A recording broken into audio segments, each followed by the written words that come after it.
લાઠી શહેરમાં સંતો મહંતોની ઉપસ્થિતિમાં મહાઆરતી કાર્યક્રમનું ભવ્ય રીતે આયોજન થયું.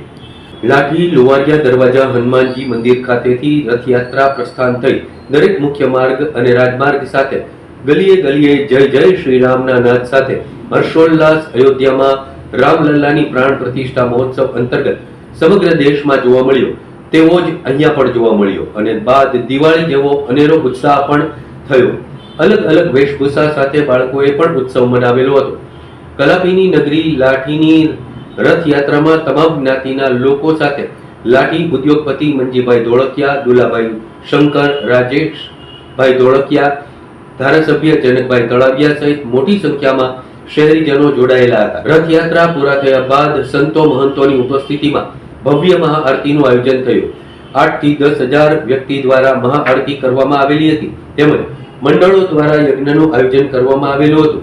આ મહાયજ્ઞનો લાભ લેવા અનેરા થનગણાટ સાથે ગામે ગામ ધુવાડા બંધ રાખી એક સાથે મહાપ્રસાદનો લાભ પણ લીધો. મેઇન બજારોમાં, દુકાનો, શહેરી વિસ્તારમાં પણ રોશની અને કમાનો સાથે શણગારવામાં આવેલા હતા.